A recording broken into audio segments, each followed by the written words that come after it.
an overview on health reform. Jadi tentang reformasi kesehatan yang kenapa kita harus belajar reformasi kesehatan, pendirinya siapa, nanti sebentar kita akan lihat karena sangat diaplikasikan bagi situasi kita saat ini. Kalau misalnya wajah yang muncul di layar kaca Anda ini, di handphone atau gadget, smart gadget Anda, kira-kira siapa tokoh wanita ini? Siapa yang tahu? Ada yang tahu atau mungkin tidak familiar ya? Atau baru pertama kali lihat wajah wanita, wajah ibu ini? Oke, jadi sosok wanita ini namanya adalah Florence Nightingale. Dia adalah orang punya pelopor perawat modern. Mungkin Anda so tahu juga atau so lupa-lupa, jadi diingatkan hari ini. Inilah orang punya pelopor kesehatan, reformasi kesehatan, perawat modern, yaitu Florence Nightingale. Kalau misalnya wajah ini, kira-kira siapa yang kenal wajah ibu ini, sosok wanita ini? Ada yang kenal atau baru pertama kali lihat atau sama sekali tidak familiar? Ya, jadi sosok wanita kedua ini namanya adalah Ellen Goldwhite. Jadi kalau untuk denominasi Advent, Gereja Masih Advent hari ke-7, orang sudah begitu familiar dengan sosok Ellen White, ya. Jadi kenapa orang akan bahas kedua sosok wanita ini? Sebentar kita akan lihat. Mungkin kita bahas dulu background dari Florence Nightingale tersebut. Dari mata kuliah dasar Anda sudah pelajari siapa ini sosok Florence Nightingale. Ya. Dia adalah seorang punya pelopor perawat modern yang ketika terjadi sebuah peperangan Crimean War antara Sekutu Prancis dan juga di bagian Kekaisaran Rusia waktu itu ya, dan termasuk juga yang berperang adalah tentara-tentara dari Inggris. Nah, Florence Nightingale pada saat itu mengajak 38 relawan perawat yang akan pergi untuk merawat para pasien-pasien yang mengalami luka-luka akibat peperangan tersebut untuk merawat para pasien Inggris karena berperang di saat itu. Dan ditemukan ketika sebelum si Florence Nightingale datang, ditemukan ternyata di tempat di mana para prajurit ini dirawat sangat kotor. Kotor dalam hal dia punya lantai tidak pernah dibersihkan, tikus-tikus berkeliaran di mana saja, langit-langit di dalam ruangan tersebut, kalau orang Manado bilang itu lawa-lawa, ya. Kotoran yang sudah menempel di mana-mana, itu sangat-sangat kotor. Bagaimana dengan dia punya ventilasi? Tertutup, tidak ada cahaya, udara yang masuk pun begitu pengap. Itulah yang didapati oleh Florence Nightingale pertama kali dia pergi perawat tiba di tempat di mana para prajurit itu dirawat. Nah, setelah dia datang, ketika dia melihat ternyata lingkungan ini begitu kotor, bersama dengan relawan perawat yang dia bawa, kemudian dia mulai membersihkan lingkungan tersebut, memberikan pasokan makanan-makanan yang bernutrisi, baju-baju yang bersih, kasih bersih lingkungan, cahaya yang masuk itu yang ada di jendela-jendela itu harus masuk cahaya dari luar, cahaya matahari, begitu juga dengan udara, ya. Jadi harus dibuka semua itu ventilasinya supaya para prajurit bisa merasakan udara yang segar. Jadi itulah reformasi yang dia buat berdasarkan lingkungan yang dia lihat pertama kali. Nah, Florence Nightingale juga disebut sebagai the lady with the lamp. Kenapa dia disebut sebagai the lady with the lamp? Karena knock shift. Karena malam-malam, kalau shift malam, biasa kita sebut sebagai knock shift-nya, dia tidak tidur pulas ya, tetapi dia bangun, kemudian dia bawa lampu. Saat itu belum ada senter, jadi dia bawa sebuah lampu yang tentu saja dia pergi dari satu bed ke bed yang lain, tempat tidur dari ujung bangsal ke ujung, dia lihat apakah mungkin di tengah malam ada seorang prajurit yang membutuhkannya. Jadi dia lihat dari satu tempat tidur ke tempat yang lain, dari ujung ke ujung, untuk memberikan rasa nyaman kepada pasien atau kepada prajurit yang sedang terluka. Dan angka mortalitas para prajurit ini turun drastis. Sehingga dari 42% angka mortalitasnya turun menjadi 2% setelah perawatan dari Florence Nightingale. Berarti sangat berpengaruh, ya, sangat berpengaruh apa intervensi yang dia berikan dalam hal memodifikasi lingkungan yang ada di bangunan tersebut. Bagaimana dengan sosok dari Ellen White? Nah, Ellen White ini merupakan pemimpin gereja yang ada di Amerika Serikat. Nah, di tahun 1865, ia menganjurkan pembentukan lembaga reformasi kesehatan yang akan mengatasi kedua masalah spiritual dan fisik yang berkaitan dengan kesehatan. Jadi pada saat itu juga Ellen White sudah melihat, kesehatan ini perlu diformasi, supaya tentu saja dapat meningkatkan dia punya derajat kesehatan masyarakat secara luas. Dan Ellen White juga menulis berbagai macam buku untuk meningkatkan derajat kesehatan dari masyarakat setempat. Salah satu yang ditulis adalah yang biasa kita pakai adalah The Ministry of Healing. Ya, bagaimana tentang kesehatan perlu dijaga. Itu untuk Ellen White. Dia juga mengemukakan atau menulis 8 solusi alami yang berasal dari hukum alam, The New Start. Waktu semester lalu, para dosen-dosen Fakultas Keperawatan membuat satu seminar yang topiknya adalah New Start. Nutrisi, exercise, water, sunshine, sampai dengan temperance, trust in God. Percaya akan Tuhan. Dan inilah 8 hukum alam yang perlu dilakukan untuk menjaga kesehatan seseorang. Nah, kita lihat apa sebenarnya perbedaan mereka. Coba kita lihat dari background masing-masing wanita, mulai dari Nightingale. Nah, Nightingale ini mendorong warga Inggris untuk mereformasi kebiasaan kesehatan mereka. Nah, kalau Ellen White sendiri, dia berkampanye untuk reformasi serupa di Amerika Serikat.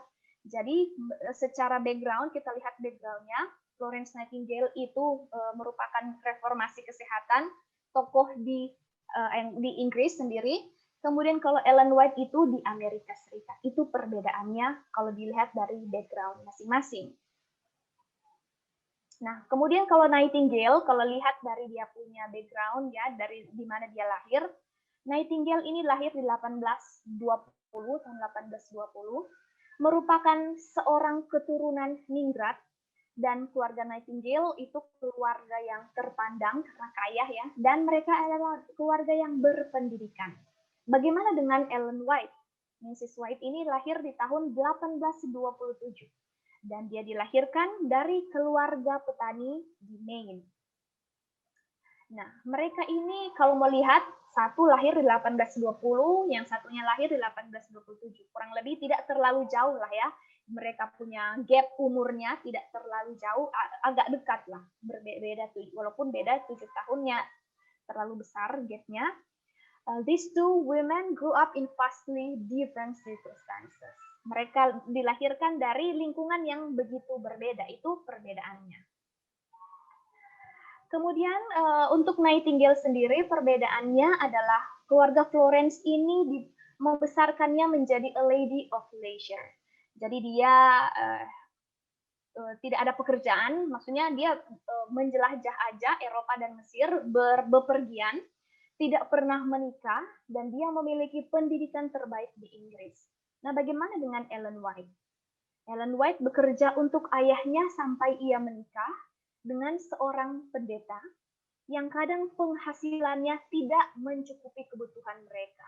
Dan pendidikan formal sangat Ellen dari Nyonya White ini sangatlah terbatas. Jadi itu perbedaannya. Nightingale sangat berpendidikan, sedangkan Ellen White sangat terbatas pendidikan formalnya.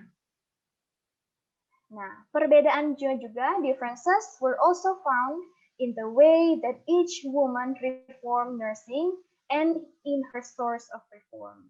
Jadi perbedaannya mereka juga dilihat dari reformasi keperawatan masing-masing dan sumber kenapa mereka melakukan reformasi kesehatan.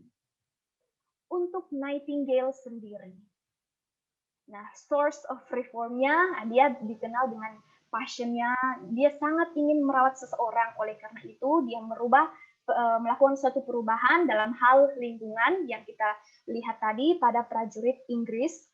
Dia juga melakukan personal observation and education, melakukan observasi ketika dia pertama kali sampai melihat lingkungan, situasi di mana para prajurit yang sedang terluka, kesakitan, dirawat. Dia lakukan observasi dan bagaimana dia bisa melakukan intervensi berdasarkan apa yang diobservasi, dan dia juga kasih masuk pendidikannya, apa yang dia pelajari tentu saja dengan cara memodifikasi lingkungannya, dan juga political influence and money, karena dikenal dengan berasal dari latar belakang bangsawan, orang kaya. Jadi dia juga memberikan berbagai macam pasokan barang-barang yang bersih, baju-baju bersih, makanan yang bernutrisi. Bagaimana dengan Ellen White? Nah, dia punya sumber reformasi kesehatannya itu adalah keyakinannya pada pesan dari Tuhan. Dan reformasinya dibangun menggunakan prinsip-prinsip dari Tuhan. Nah, the influence that both women played in the role of nursing and healthcare is still evident in today's schools of nursing. Jadi untuk persamaannya, ternyata pengaruh dari kedua wanita ini sangat atau masih kita bisa lihat sampai saat ini. Kita bisa lihat sekolah-sekolah keperawatan juga merujuk kepada mereka punya reformasi kesehatan. Nah, untuk Nightingale dan White, mereka berdua memiliki keyakinan spiritual yang kuat dan masing-masing percaya dia telah menerima panggilan Allah untuk menjadi pekerjanya dalam hal kesehatan, reformasi kesehatan. Nah, Nightingale sendiri berfokus untuk memulihkan kesehatan individu sehingga mereka bisa menjalani kehidupan yang lebih baik di bumi. Sedangkan White mempersiapkan untuk kehidupan masa depan. Nah, dia percaya bahwa individu memerlukan reformasi kesehatan untuk pengembangan karakter dalam persiapan kedatangan Yesus yang kedua kali. Nah, ini fokus di mana mereka mereformasi kesehatan. Nah, coming from such varied backgrounds, what made their writings so similar? Jadi berdasarkan latar belakang yang kita sudah bisa lihat, mereka lahir dari mana, pendidikannya seperti apa, bagaimana latar belakang kedua orang tuanya seperti apa, tetapi apa persamaan dari tulisan mereka berdua, tulisan tentang reformasi kesehatan mereka berdua, apa yang membuat mereka itu similar? Persamaannya apa? Lingkungan hidup mempengaruhi keyakinan seseorang. Mereka berdua memiliki pandangan yang sama tentang isu-isu sosial dan hygiene, tentang proses personal hygiene. Jadi mereka sama-sama memperhatikan kesehatan itu dikaitkan dengan kebersihan lingkungan. Sama, isu-isu sosial juga sama. Sebentar kita akan lihat. Nah, concepts about cleanliness, water, nutrition, sunshine, and ventilation, and rest. Konsep mereka dalam hal kebersihan, dalam hal air, nutrisi, sinar matahari, ventilasi, dan juga istirahat. Sama, konsep mereka, isu-isu kesehatan yang pada waktu itu sama, ya, yang perlu direformasikan atau perlu ditingkatkan untuk meningkatkan derajat kesehatan masyarakat setempat. Untuk water, untuk air dulu pertama kita bahas. Menurut Nightingale, dia merekomendasikan seseorang untuk mandi, untuk sering mencuci tangan. apapun yang kita lakukan setelah dari WC cuci tangan, mungkin dari luar setelah bepergian cuci tangan juga, dan jangan lupa untuk mandi. Ya ada tahu ada yang jarang-jarang mandi, apalagi sekarang work from home. Di kelas pun ada melihat kelihatannya, kurang tahu apakah benar-benar ya, apakah betul dia tidak mandi, tetapi kelihatannya tidak mandi. Apalagi sekarang work from home ya, sehari sekali aja mandi. Mungkin di sore hari, kalau pagi-pagi mau mandi masih dingin ya. Jadi tetapi nanti Nightingale bilang ini tetap harus mandi. Dan selain cuci tangan juga untuk menjaga kesehatan, air diperlukan seperti udara segar. Jadi air bersih juga dibutuhkan untuk menjaga kesehatan seseorang. Bagaimana dengan White? Sama, beliau juga menganjurkan seseorang untuk sering mandi. Apa manfaat mandi? Meningkatkan sirkulasi darah, menenangkan saraf, membersihkan kulit, menjaga kulit tetap lembab dan lentur, dalam hal pernafasan, respirasi, memberi energi dan kehidupan baru ke dalam perut dan hati, immune system, dan membantu proses pencernaan.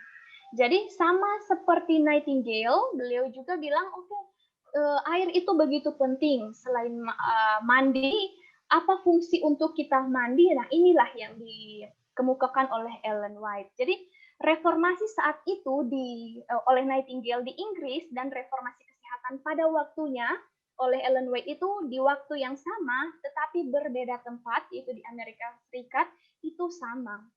Ya, tentang air itu sama, yaitu untuk tetap menggunakan air yang bersih, karena air itu sangat diperlukan seperti kita mau hirup udara yang segar untuk menjaga kita punya kesehatan masing-masing. Nah, itu persamaan dari kedua konsep air. Dan sampai sekarang pun kita bisa lihat konsep ini sangat diaplikasikan ya, apalagi dengan situasi sekarang ini COVID-19, dianjurkan untuk sering cuci tangan, apalagi kalau kita menyentuh hal-hal yang dianggap sebagai sarana atau media yang membawa kuman ya, supaya tidak menularkan dari satu tempat ke tempat yang lain, dianjurkan untuk cuci tangan. Dan saat ini reformasi kesehatan dalam hal penggunaan air yang bersih sangatlah diaplikasikan ya. Sering cuci tangan itulah yang direkomendasikan oleh tokoh-tokoh kesehatan, pakar-pakar kesehatan yang ada di mana saja di seluruh dunia. Kemudian yang kedua adalah cleanliness, kebersihan. Menurut Florence, kebersihan tidak hanya menyangkut kebersihan pribadi, tetapi juga pakaian itu harus bersih. Spray dan linen juga harus bersih. Bagaimana dengan dinding-dinding dan langit-langit rumah juga harus bersih. Artinya, selain saya mandi, selain saya sikat gigi, selain saya kasih bersih perineal area, saya juga harus menggunakan pakaian yang bersih. Jangan pakai yang so bekas. Mungkin kalau so bekas yang baru pakainya nggak masalah. Tetapi kalau so bekas, so bau, ya kemudian aduh, so lupa cuci baju. Apalagi kalau mahasiswa-mahasiswa yang tinggal sendiri, artinya tidak ada yang bantu mencuci, dan malas juga mencuci. Aduh, pakai cuci baju kemarin, so saya angin-angin kuat, biar basuar kan so kering juga. So saya angin-angin, atau so kasih di bawah matahari, so udara so kasih bersih itu. Ya, tetap harus menjaga kebersihan dalam hal pakaian, begitu juga dan spray dan linen. Nah, waktu beberapa tahun yang lalu ya, Mem sempat tanya beberapa mahasiswa, kamu mahasiswi, dalam sebulan atau dalam satu semester kamu berapa kali ganti spray di asrama kamu? Ada yang bilang, Mem, sekali sesemester. Mem, belum pernah. Nanti Joh kalau mama datang habis semester baru mama datang ganti. Artinya dalam 5-6 bulan hanya sekali ganti spray dan hanya sekali ganti linen. Sedangkan setiap hari dia tidur di situ, belum tuh keringat jatuh di situ, belum mungkin ada berbagai macam cairan mungkin ya.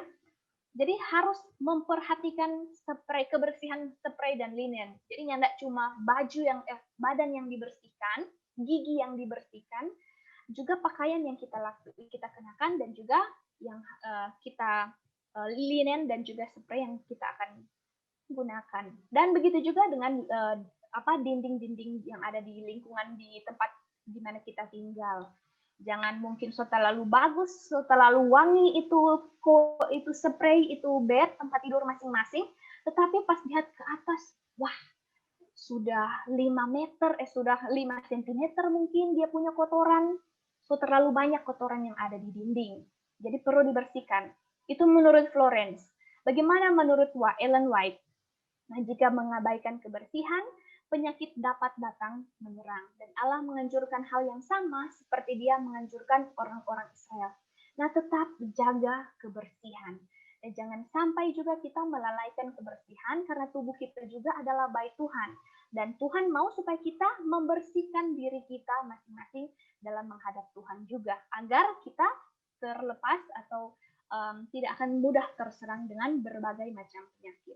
Itu untuk reformasi kesehatan dalam hal kebersihan. Dan hal yang sama juga kita lakukan sekarang, kebersihan. Di mana-mana harus kita bersihkan juga supaya kalau tidur jangan sampai kita tidur menumpuk dengan berbagai macam debu. Ya, dan kalau imun sistem kita turun karena kebersihan tidak kita jaga, tentu saja kita gampang terserang penyakit. Berikutnya adalah nutrition atau nutrisi. Nah, menurut Nightingale, dia menganjurkan variety of foods. Begitu juga dengan Ellen White ya. Variety of foods artinya dalam setiap hari kalau boleh beragam orang punya makanan. Jangan mulai hari Minggu kangkung cah, Senin kangkung cah, Selasa kangkung cah, sampai DP minggu berikut kangkung cah terus. Artinya walaupun orang sangat suka dengan kangkung cah, tetapi orang juga butuh nutrisi-nutrisi yang lain yang ada di dalam berbagai macam tumbuh-tumbuhan, berbagai macam sayur. Dan itu yang direkomendasikan oleh dua tokoh reformasi, yaitu Nightingale dan Ellen White. Juga Nightingale tidak menganjurkan penggunaan alkohol, dan untuk membantu pencernaan, beri pasien cukup waktu untuk makan, dan jangan mengganggu mereka dengan bisnis segera sebelum atau setelah makan. Artinya, take time, ya, enjoy makanan Anda. Jangan makan terburu-buru, soalnya enggak mungkin bakunya cuma 1-2 kali langsung telang, karena semua terlambat mau masuk kelas, mungkin karena kelalaian tidak mengatur jadwal sedemikian rupa. Itu yang direkomendasikan oleh Florence Nightingale. Juga Ellen White mengatakan diet yang ideal adalah yang disediakan Allah untuk Adam dan Hawa sebelum jatuh ke dalam dosa, seperti buah-buahan, kacang-kacangan, dan biji-bijian yang memiliki nutrisi penting di dalam orang punya tubuh masing-masing. Nah, satu kesalahan diet yang umum terjadi adalah makan di antara waktu makan. Ya, contohnya di jam pagi jam 7 saya makan, kemudian di tengah-tengah saya makan, jam 9 saya makan, jam 11 saya makan, jam 12 saya makan. Artinya orang juga butuh, lambung kita juga butuh waktu untuk memproses makanan tersebut dan waktu juga untuk beristirahat. Ya, kalau misalnya Anda lapar, mungkin Anda itu haus. Jadi minum dulu. Ya, kalau lapar di antara jam makan, sebaiknya minum air putih dulu. Mungkin Anda itu hanya haus, tetapi Anda menginterpretasikannya sebagai rasa lapar. Itu untuk nutrition. Berikutnya adalah sunlight, ya, cahaya matahari. Nah, menurut Nightingale, cahaya itu penting untuk kesehatan dan pemulihan. Dan cahaya itu memurnikan udara di dalam ruangan. Dan betul ya, menurut Nightingale, di setiap lingkungan kita, di mana kita tinggal, kita itu perlu ada cahaya yang masuk ke dalam rumah. Oleh sebab itu, pagi-pagi butuh kita buka orang punya jendela-jendela, ataupun kita juga perlu untuk ada di bawah sinar matahari juga. Kemudian orang yang tinggal di dalam sebuah rumah yang gelap tidaklah sehat, dan orang yang sakit harus tinggal menghadap sinar matahari langsung dari saat matahari terbit sampai dengan terbenam. Ya, artinya dia punya posisi ventilasi juga harus memadai untuk sinar matahari itu bisa masuk ke dalam ruangan. Bagaimana dengan Ellen White? Sinar matahari meningkatkan kesehatan mental dan kesehatan fisik, dan sinar matahari merupakan agen penyembuhan alami. Itu menurut Ellen White, dan memang betul ya, jika terpapar dengan sinar matahari, kita segala orang pikiran juga bisa dikasih segarkan, dan kita bisa berpikir lebih jernih. Artinya orang juga tidak akan terlalu banyak stres kalau misalnya kita bisa melihat sesuatu yang cerah ya, terpapar dengan berbagai sinar matahari. Dan itu merupakan salah satu agen penyembuhan alami. Setiap ruangan di rumah harus terkena sinar matahari. Dan fungsi sinar matahari adalah untuk menyegarkan, membuat mereka bahagia, gembira, dan sehat. Dan saat ini, tokoh-tokoh kesehatan juga yang ada di dunia merekomendasikan kita untuk terpaparlah dengan sinar matahari, supaya kita juga bisa meningkatkan imun sistem kita. Nah, kalau imun sistem kita bagus, tentu saja ketika ada bakteri yang datang, virus yang datang, tubuh kita juga bisa bekerja dengan maksimal untuk mencegah agar virus bakteri tersebut tidak akan menyerang tubuh kita dan membuat kita jatuh ke dalam masalah atau gangguan kesehatan. Nah, itu untuk sunlight atau sinar matahari. Bagaimana dengan rest atau istirahat? Oke, ketika orang menyalahgunakan tubuh mereka dengan lembur, baik pikiran atau tubuh, mereka mempersingkat hidup mereka dengan mengabaikan hukum alam. Oleh karena itu, katanya, kita disebut sebagai merampok Allah. Karena kita tidak menggunakan tubuh kita dengan sebaik-baiknya. Dan tidak menggunakan waktu istirahat itu untuk istirahat karena melakukan berbagai macam aktivitas. Mungkin kita tidak akan tuai sekarang. Saya lembur, cuma tidur 2-3 jam, itu pun nanti subuh. Tidak tidur di jam pada waktunya, nanti tidur nanti saja kalau pagi sampai siang saya baru tidur ya. Jadi itu artinya sama dengan mengabaikan hukum alam. Dan jika dipraktikkan terus-menerus, tentu saja tubuh kita juga nantinya akan sampai ke fase yang capek juga. Karena di overuse. Ya, karena selalu digunakan terlalu banyak, tidak pada porsinya juga. Dan itu dikatakan sebagai kita merampok Allah. Karena tubuh ini katanya Tuhan bilang tubuh kita ini milik Tuhan. Lakukanlah yang terbaik seperti kita menyembah Tuhan dengan tubuh kita sendiri. Nah, ketika kita berbaring untuk beristirahat, perut sudah harus selesai dengan semua pekerjaannya untuk dapat menikmati istirahat. Nah, begitu juga dengan organ tubuh lainnya. Dan sistem pencernaan tidak harus dilakukan melalui periode jam tidur. Artinya ketika kita beristirahat, jangan sampai sambil mengkonsumsi makanan. Karena ada yang sementara tidur sambil mengunyah. Duh, capek sekali, mau duduk, mau makan, kemudian nanti makan malam, tengah malam.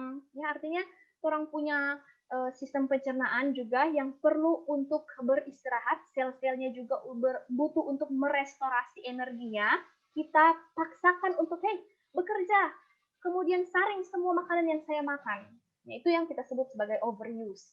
Ketika kita beristirahat, sistem pencernaan juga perlu untuk menikmati istirahat juga. Begitu juga dengan orang punya sistem atau organ-organ tubuh lainnya. Nah, summary. The influence that both women have played in the role of nursing and healthcare is still evident in today's schools of nursing. Now, all schools of nursing use Florence Nightingale's environmental health beliefs. Jadi, pengaruh dari kedua tokoh reformasi kesehatan ini, ya, Florence Nightingale juga dalam teorinya tentang lingkungan masih kita gunakan sampai saat ini dan sangat-sangat relevan dengan lingkungan kita saat ini juga. Dan dalam semua school of nursing, semua sekolah keperawatan tentu saja menggunakan teori dari Florence Nightingale tentang kepercayaan tentang lingkungan. Begitu juga dengan kepercayaan dari Ellen White that hospitals should care for the whole patient, not just the physical illness.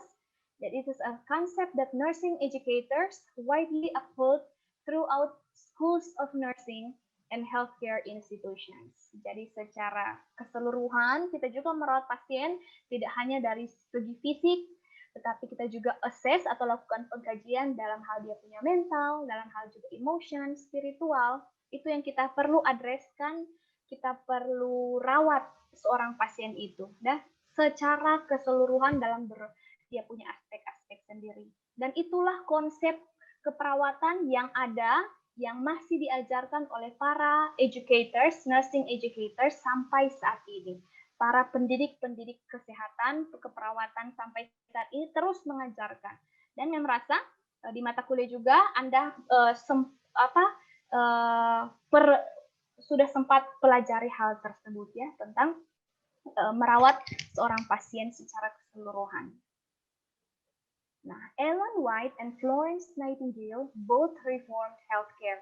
Many people have profited from both Nightingale and White, and they continue to do so.